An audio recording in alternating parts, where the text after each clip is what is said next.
সাতক্ষীরায় আওয়ামী লীগের সাবেক এমপি রিফাত আমিনের বাসায় অভিযান চালিয়েছে সেনাবাহিনী।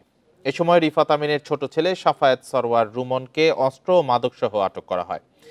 সাতক্ষীরা সেনা ক্যাম্পের মেজর ইফতেখার জানান, বাড়িতে মাদক সেবন সহ অসামাজিক কাজে লিপ্ত থাকার অভিযোগ ছিল রুমনের বিরুদ্ধে। এছাড়া তার কাছে অবৈধ অস্ত্র থাকারও খবর ছিল। এসব অভিযোগের ভিত্তিতে আজ মঞ্জিতপুরে রিফাত আমিনের বাড়িতে দুপুরে অভিযান চালানো হয়। এ সময় রুমনের তার ঘর থেকে কয়েক ডজন ইয়াবা ও একটি অস্ত্র জব্দ করা হয়।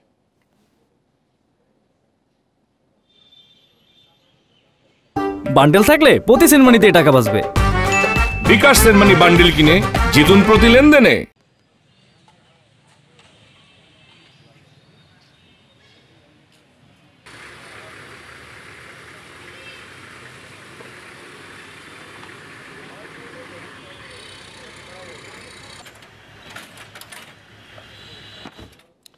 এ বিষয়ে আরো জানাতে সাতক্ষীরা থেকে যুক্ত হয়েছেন সহকর্মী আবুল কাশেম। আবুল কাশেম, আওয়ামী লীগের সাবেক এমপির যে ছেলেকে গ্রেপ্তার করা হয়েছে, এ বিষয়ে সেনাবাহিনী কি বলছে, আর যে অভিযানটি পরিচালনা করা হয়েছে তাকে গ্রেপ্তারের সময়, এ বিষয়ে একটু বিস্তারিত জানাবেন।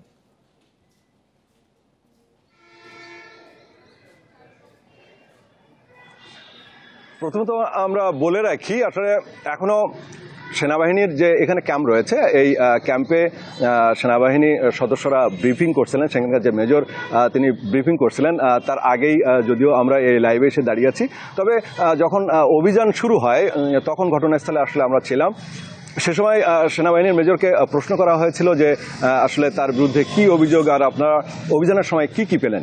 উত্তরে সেনাবাহিনী মেজর যেটা বলেছেন, মেজর ইফতেখার, আসলে তার বিরুদ্ধে অভিযোগ ছিল যে আমি যেখানে দাঁড়িয়ে আছি দেখতে পাচ্ছেন আমার পিছনে একটা আলিশান দুইতলা বাড়ি রয়েছে। এই দুইতলা বাড়িতেই মূলত ওই রুমন থাকতেন এবং তার মা যে মহিলা সংসদ সদস্য, তিনি বর্তমানে আমরা যতটুকু জানি যে তিনি কানাডায় অবস্থান করেন, তার বড় ছেলে ওখানে রয়েছে, সেখানে অবস্থান করেন। তো এই ছোট ছেলে রুমন, তার বিরুদ্ধে আসলে অপকর্মের কোনো শেষ ছিল না। সে নিয়মিত ইয়াবা সেবন এবং অন্যান্য মাদক দ্রব্য গ্রহণ করত।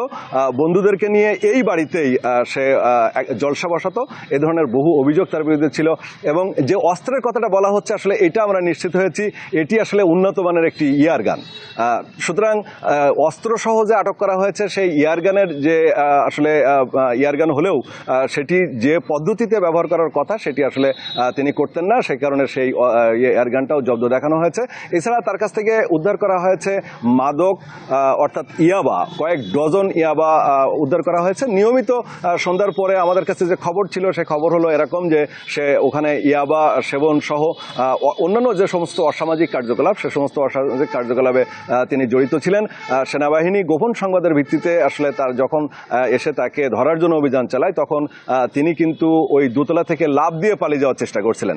তারপরেও তার শারীরিক অবস্থা আসলে অতটা স্ট্রং না, সে পালিয়ে যেতে পারেনি। সেনাবাহিনীর সদস্যদের হাতে তিনি আটক হন এবং তারপরে যে অভিযান চলে, সেই অভিযানে আসলে মাদক, বিপুল পরিমাণ মদ উদ্ধার করা হয়েছে এবং ইয়াবা উদ্ধার করা হয়েছে। আমি বিগত সময়ে যখন আমি যদি আপনাকে বলি, আসলে তার মা যেহেতু মহিলা আওয়ামী লীগের সভানেত্রী ছিল এবং সংসদ সদস্য ছিলেন, মহিলা সংসদ সংরক্ষিত আসনে মহিলা সংসদ সদস্য ছিলেন, সেই সংবাদের সূত্র ধরে এবং সেই ক্ষমতার জোরে তিনি কিন্তু আসলে ধরাকে সরাকেন করতেন। বিশেষ করে রুমন এখানে যে তৎকালীন সময়ে যুবলীগের আহ্বায়ক ছিল, তাকে প্রকাশ্য ধরে নিয়ে এসে বেদম নির্যাতন করেছিল এই রুমন।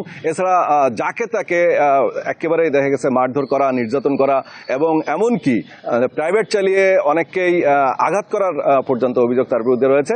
এসবের দায় যদি আপনি বলেন তাহলে মহিলা সংসদ সদস্যের, তিনি এই তার ছোট ছেলেকে আদর দিয়ে পরে বাদর করেছে, এরকম একটা কথা প্রচলিত আছে। আসলে আদর দিয়ে দিয়ে এই ছোট ছেলেটাকে এমন পর্যায়ে করেছিলেন যে সে বাদর হয়ে গেছিল এবং বাদরামি করে বেড়াতো পুরো শহরে। তো যখন তিনি যেহেতু এমপি ছিলেন, সেই ক্ষমতার জোরে কিন্তু রুমনের আসলে কোনো সমস্যা হতো না।